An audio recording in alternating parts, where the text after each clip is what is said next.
En Côte d'Ivoire, la hausse des prix des produits de première nécessité suscite de nombreux commentaires dans les allées des marchés.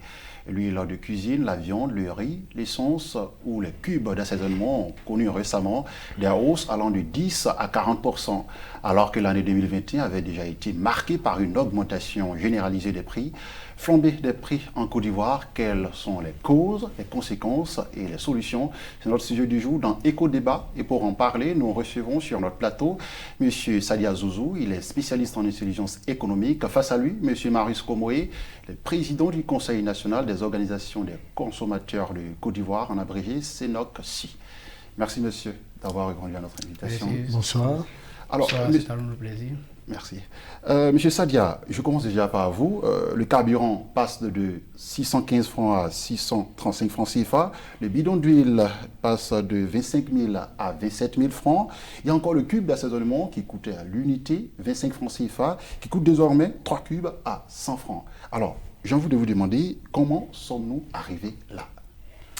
Bon, à mon avis, l'augmentation des produits de première nécessité dans un pays bien déterminé peut être due à plusieurs facteurs. Il y a d'abord des facteurs exogènes et puis aussi il y a des facteurs internes.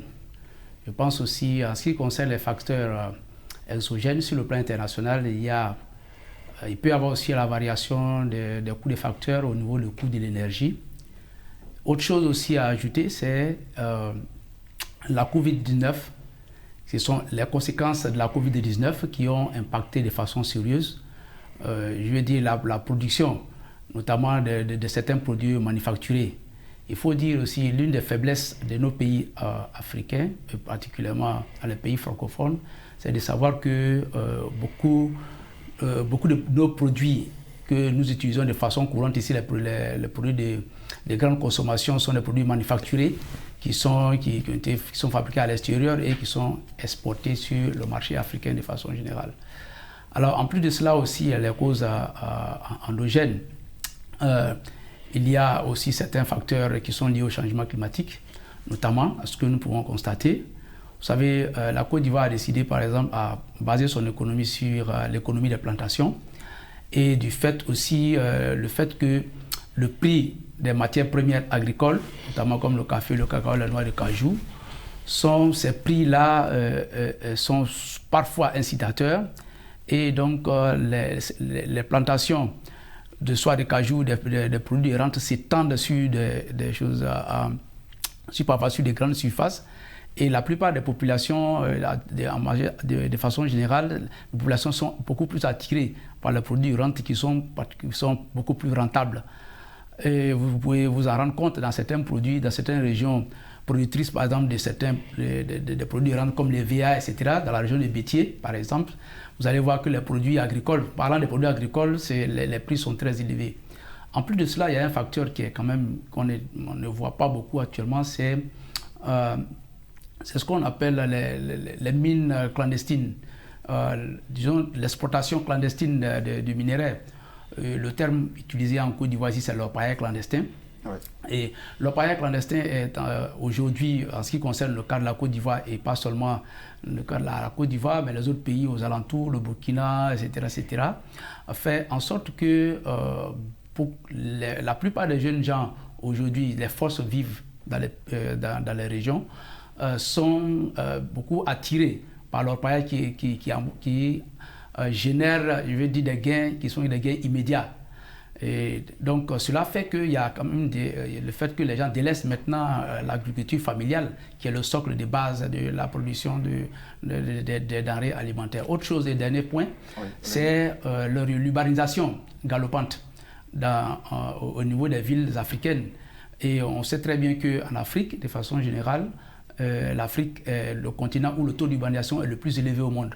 Donc, comment assurer l'adéquation entre la production des produits, des denrées agricoles, parce que c'est de ça qu'il s'agit ici, et aussi l'augmentation de la population. Beaucoup de gens, Abidjan compte aujourd'hui 5 millions d'habitants, et beaucoup de gens ont quitté les zones rurales. Ceux qui produisaient des produits agricoles habitent en grande partie dans les grandes villes et donc cela crée un problème. Donc l'attractivité de la ville d'Abidjan, il y a pour quelque chose. Exactement, c'est pas mal.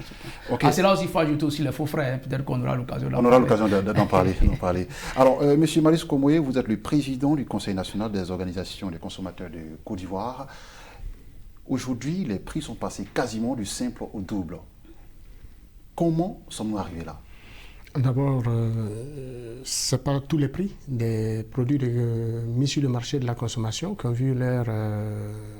je veux dire, ce n'est pas tous les produits qui ont vu leur prix s'envoler.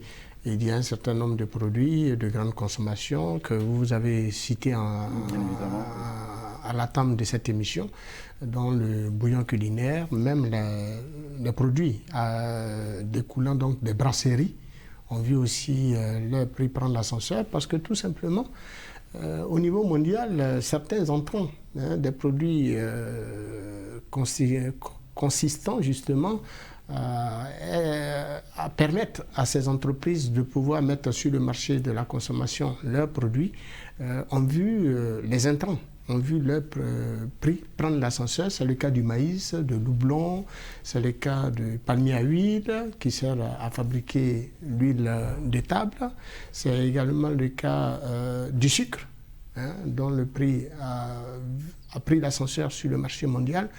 Et donc au niveau national, le cas de la Côte d'Ivoire est un peu spécifique dans la mesure où nous sommes le deuxième producteur d'huile de table en Afrique, après l'usine de Durban en Afrique du Sud. Dans le continent africain, sinon sur le continent africain, la Côte d'Ivoire est la deuxième productrice en huile de table. Donc, nous sommes quand même l'un des pays producteurs d'huile de palme. Je ne peux pas... Ce que nous ne percevons pas... C'est un paradoxe. C'est un paradoxe. Voilà, parce que le vrai problème, c'est quoi? C'est que vous avez des opérateurs du secteur du palmier à huile qui ont des champs, qu'on appelle communément des paysans, qui ont aligné le prix de la tonne d'huile de palmier à huile sur le prix de la tonne de palmier à huile au niveau national sur celui du marché international. Tout ça, c'est en présence de l'État. L'État qui est le garant de l'activité économique et donc protecteur des intérêts des différents parties. Mais est-ce qu'il doit y avoir une régulation à ce niveau? Mais bien entendu. Le fait d'aligner le prix du palmier à huile sur celui du marché mondial allait avoir une incidence à la longue sur... Parce qu'au moment où le marché mondial de l'huile de palme baisse, cela peut être certainement profitable pour l'usager, pour le consommateur. Mais comme certains produits dont la fluctuation du prix varie, on ne peut pas s'attendre à autre chose que ce que nous constatons. Et puis, ce n'est pas la première fois que nous constatons une augmentation du prix de l'huile de table. Plusieurs années, nous l'avons constaté, mais malheureusement, l'État n'a pas pu agir à ce niveau. Transition facile pour moi. Est-ce qu'on ne peut pas situer là les responsabilités des organisations de Bretton Woods, notamment les programmes d'ajustement structurel de la Banque mondiale et aussi le FMI? Parce qu'on nous demande, par exemple, dans les pays africains, pour pouvoir être dans les normes de l'économie de marché, de laisser le marché s'autoréguler. Donc, si on laisse le marché s'autoréguler dans les pays, de façon générale...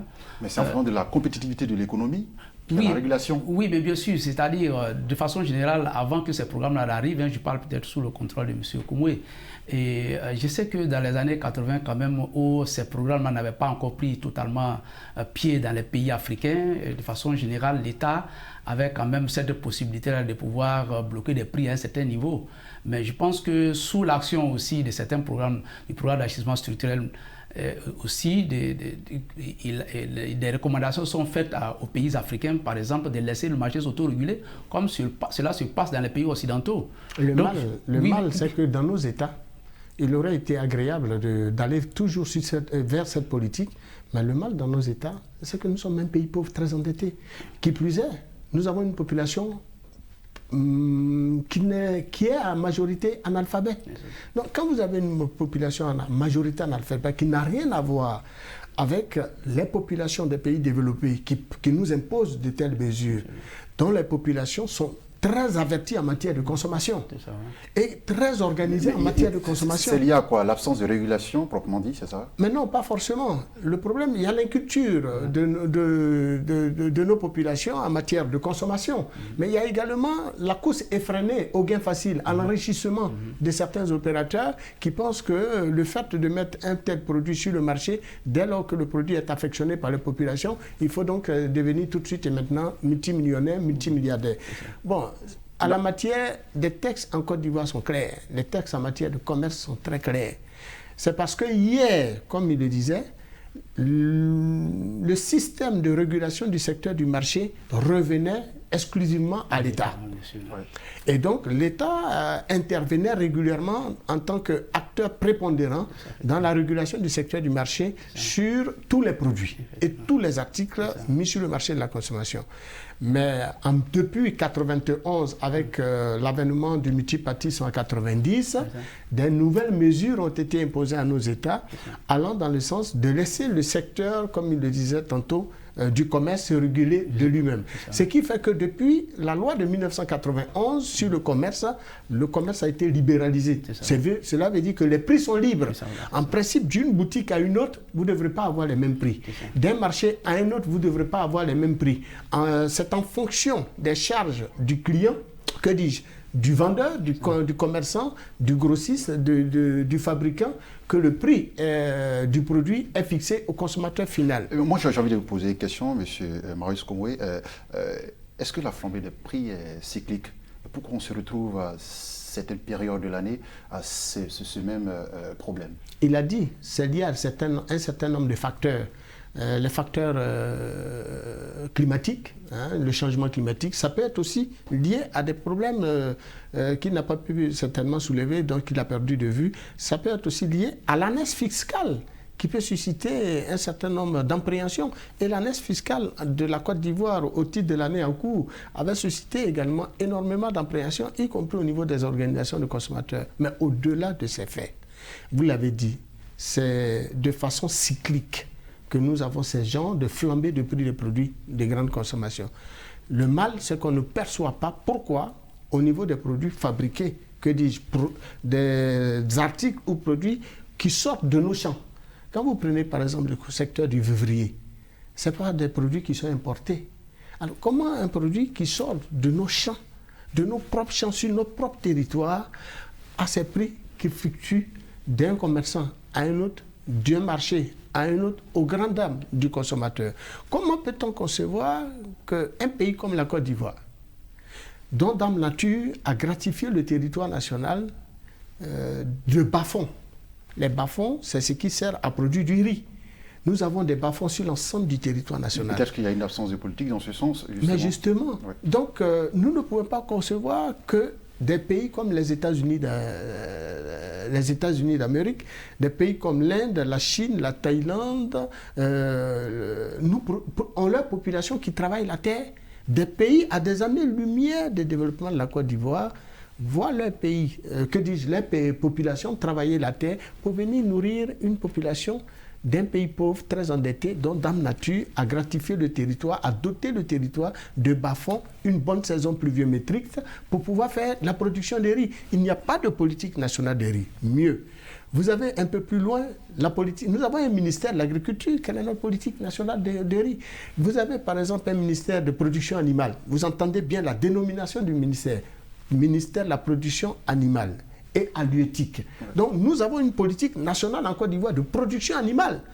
Pourquoi nous confions notre vente en la matière au Mali, au Bénin, au Niger et au Burkina? Pourtant, ces pays-là n'ont pas d'herbe fraîche sur l'ensemble de leur territoire national. Or, les animaux, les bêtes, le mouton, le bœuf et autres, ils ne mangent pas du caviar, ils ne mangent pas des hamburgers. Ce que le mouton et le bœuf mangent, qui leur sert de nourriture, c'est les herbes. Alors pourquoi nous avons, nous, en Côte d'Ivoire, des herbes fraîches sur l'ensemble de notre territoire national, du nord au sud, de l'est à l'ouest en passant par le centre, et puis on n'a pas une bonne politique nationale de production animalière au point de confier le vent du pays à l'étranger? La question reste posée. Monsieur oui, je suis d'accord avec lui. Oui. J'ai parlé tout à l'heure des facteurs exogènes. nous sommes aujourd'hui dans ce qu'on appelle l'économie mondiale globalisée, où tout ce qui se passe sur le marché international impacte forcément tous les pays qui se trouvent sur la planète. M. Sadia, il en parlait tout à l'heure, et tout à l'heure, quand le paysan prend, si je peux dire, l'arachide au champ, tout de suite, voilà, il vend le problème, il est simple. Hein. Oui. Alors, comment est-ce qu'il arrive à... la marchandise peut avoir une valeur ajoutée? Je vous explique. Au risque même d'impacter sur le prix global. J'étais en train de faire une démonstration, et puis vous m'avez arrêté. Allez-y. Je disais donc que du fait que nos habitudes alimentaires aient changé, parce que je sais que la plupart des préoccupations des Africains, c'est sur les denrées alimentaires, qui sont des denrées de grande consommation. Aujourd'hui, la plupart des populations sont en ville aujourd'hui. Donc ça fait que l'habitude alimentaire a beaucoup changé et nous sommes devenus de plus en plus tributaires au niveau des pays africains de façon générale dans la production alimentaire des produits des pays occidentaux qui produisent en grande capacité, comme M. Koumou l'a dit tout à l'heure, et qui vendent leur surplus dans les pays africains en faisant parfois même du dumping, c'est-à-dire en faisant des petits prix qui viennent de concurrencer les pays, les produits que nous produisons sur place sur le marché. Il se trouve aujourd'hui que la production des produits locaux a carrément baissé parce que, je veux dire que nous-mêmes, en tant qu'Ivoiriens, Africains et Ivoiriens particulièrement, nos habitudes alimentaires ont changé radicalement. De sorte que nous ne pouvons pas... Si nos habitudes avaient augmenté, ça aurait joué sur la demande et faire en sorte que les populations s'adonnent à ces cultures-là. Je donne un exemple précis. Lorsqu'il y a eu la Covid-19 et qu'il était question, par exemple, que les structures étatiques aident les populations rurales, etc., avec des vivres, mais qu'est-ce qu'on a donné aux paysans? On leur a donné des pâtes alimentaires, on leur a donné des concentrés de tomates qui ne correspondent pas à leurs habitudes alimentaires. Pourtant, je sais qu'en Côte d'Ivoire, par exemple, nous avons des groupes, nous avons des personnes qui fabriquent des produits, qui les mettent en conserve, des produits agricoles qu'ils mettent en conserve. Des agrotransformateurs, c'est leur nom. On le dit peut-être souvent, à mon avis, un peu pour se moquer d'eux. Mais je veux dire que ces produits-là, et ces personnes-là, ces producteurs avaient ces produits-là dans leurs mains. Et on offrait, par exemple, des spaghettis, des boîtes de sardines aux paysans qui ne savent pas quoi faire parce que ce n'est pas dans leur habitude alimentaire. Donc, ça ne peut pas jouer objectivement sur la demande. Deuxième chose, il a parlé tout à l'heure de la pression de la NES fiscale. Il y a la pression fiscale aussi qui est là. Au niveau de l'État comme la Côte d'Ivoire, si vous remarquez depuis un certain temps, vous allez voir qu'il y a beaucoup de chantiers, des travaux d'envergure, la construction d'infrastructures qui est là. Mais ces travaux, ou bien, par exemple, soit par exemple au niveau de la gouvernance de l'État, il y a certains organes qui ont été créés, par exemple comme le Sénat, etc. Ces structures-là ont besoin d'argent. Où l'État prend-il son argent? L'État prend son argent à travers les impôts.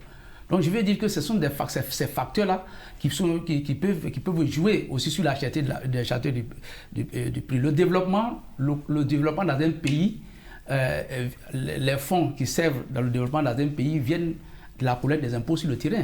Je suis tout à fait d'accord que parfois, quand il y a la nécessité de développement, que l'État demande aux populations de faire un effort pour pouvoir payer des impôts supplémentaires, et ça se voit. Tout à l'heure, vous avez situé la responsabilité des consommateurs. Est-ce que quelque part, il n'y a pas la mauvaise foi des commerçants et aussi les faux frais qui n'interviennent pas?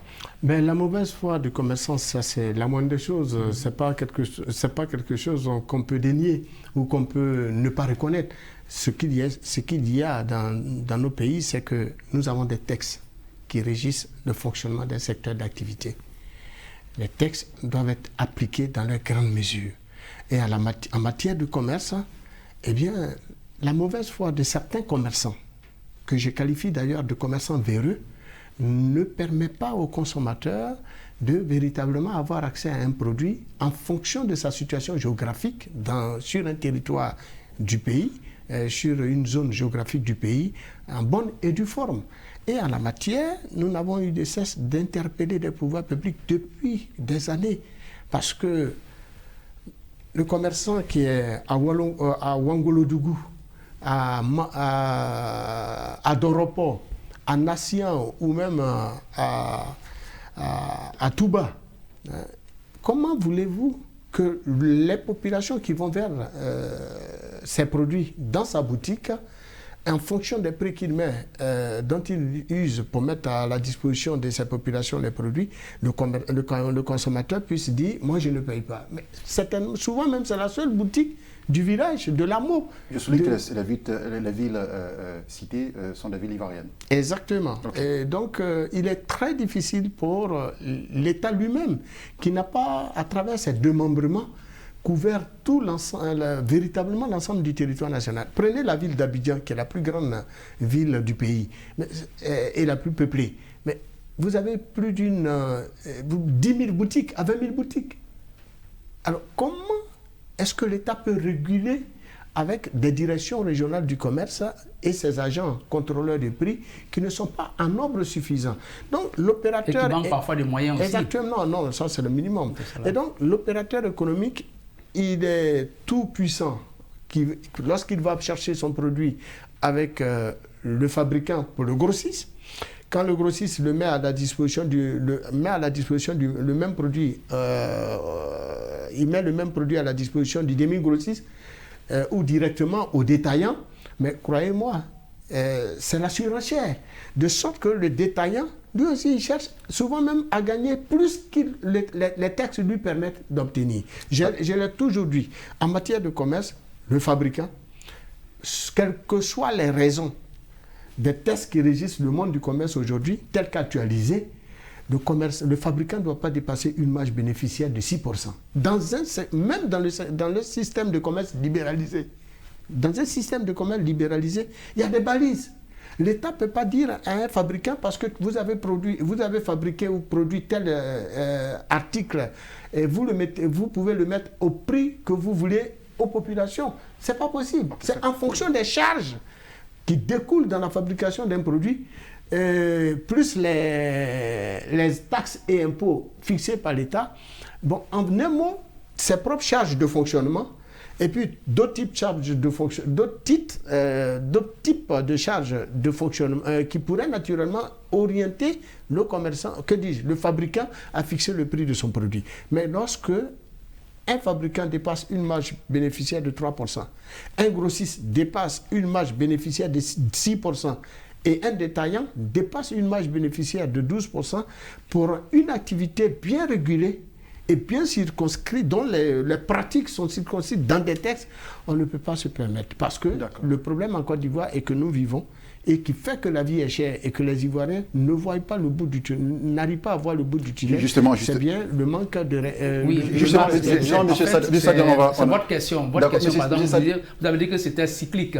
Oui. Vous avez posé la question, c'était cyclique. Oui. Oui, ça, c'est juste une minute. Hein. Une minute pour dire que, effectivement, la demande au niveau de certaines périodes, par exemple, on sait que en Côte d'Ivoire, je parle du cas de la Côte d'Ivoire, de décembre, à partir de décembre, on entre dans la période, dans la saison sèche. Oui. Donc, dans cette période-là, nous avons quand même l'offre qui baisse, et de sorte aussi que la demande au-dessus de l'offre. Donc, cela peut expliquer le fait que les prix aussi, les prix augmentent. Alors, vous avez la parole. À quel niveau les producteurs sont-ils impactés? Je parle des producteurs, des commerçants et aussi des consommateurs. À quel niveau ces trois entités sont impactées? Oui, à quel niveau? Les producteurs, les consommateurs sont impactés. Vous parlez bien de la cherté de la vie. Donc, ils sont impactés dans la mesure où, lorsque les prix augmentent, les prix des produits de grande consommation augmentent, c'est le pouvoir d'achat qui baisse. Donc, ça veut dire que ces personnes-là sont impactées. Mais je veux dire aussi que cette cherté de la vie peut s'expliquer aussi par des éléments extérieurs.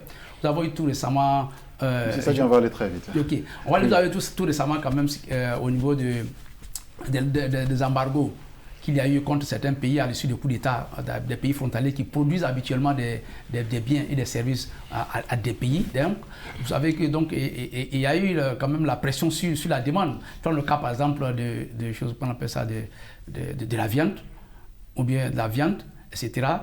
Le fait, on sait que la Côte d'Ivoire se ravitaille au Mali, et donc la fermeture des frontières peut avoir un impact aussi. D'accord, mais ça, au niveau des consommateurs, comment ils sont impactés aussi, comment je peux dire, les commerçants? Oui, les commerçants sont impactés du fait que lorsque les impôts augmentent, lorsque aussi le coût des facteurs augmente au niveau, par exemple, le coût de l'électricité ou bien les taxes augmentent, donc les commerçants sont obligés aussi, en plus des faux frais sur les routes, ils sont obligés, bien entendu, aussi d'impacter ce prix-là sur le prix de leurs marchandises. Donc en l'ajoutant aussi, il y a un impact aussi qui touche automatiquement les consommateurs et les ménages. Alors, monsieur Marius Komoué, quelles sont les solutions aujourd'hui au niveau des acquis? Ben, les solutions sont connues. Elles sont même bel et bien réelles. En Côte d'Ivoire, nous disposons d'une loi sur la consommation qui régule l'activité du commerce et qui fixe les règles de la pratique de l'activité commerciale dans notre pays. Mais au-delà du Conseil, de la loi sur la consommation qui met en place le Conseil national de la consommation, qui est en fait une instance d'échange, une tribune d'échange, de discussion entre les pouvoirs publics et les organisations de consommateurs, portée sur les fonds baptismaux par le ministère en charge du commerce. Au-delà de ces deux structures, de la loi sur la consommation et du Conseil national qui met en place le Conseil national de la consommation, vous avez également une autre solution qui est celle de la naissance du Conseil national de la lutte contre la vie chère. La dénomination de l'institution même le confirme. C'est une institution indépendante. Une autorité administrative indépendante. Elle fonctionne avec un budget mis à leur disposition grâce aux impôts et aux taxes des consommateurs. Alors, donc, comment se fait-il que vous avez une institution dénommée Conseil national de lutte contre la vie chère, dont les attributions sont bel et bien connues et qui cadre sur les questions de lutte contre la vie chère? Donc, c'est une institution qui fait des études, des analyses sur le marché de la consommation et fait des propositions à l'État pour des mesures allant dans le sens d'atténuer les souffrances des populations face à la montée du prix d'un produit. Malheureusement, cette structure n'existe que de nom. Vous avez également une autre structure qui est le débat est passionnant et la Commission nationale de la concurrence et de lutte contre la vie chère. C'est une institution également créée qui a une autorité administrative indépendante, comme la CEI, la Commission électorale indépendante. Donc, ce n'est pas n'importe quelle structure. Malheureusement, son fonctionnement, à travers les hommes qui ont été nommés à la tête de cette institution, prête à confusion. Merci à vous. Merci beaucoup. Merci à vous, M. Marius Komoué. Merci, M. Sadia, merci d'avoir répondu à nos invitations. C'est tout. Hein. Voilà. Le débat est passionnant, mais là, le temps qui nous a été imparti vient de s'achever. C'est tout pour aujourd'hui. L'information continue sur Medi 1.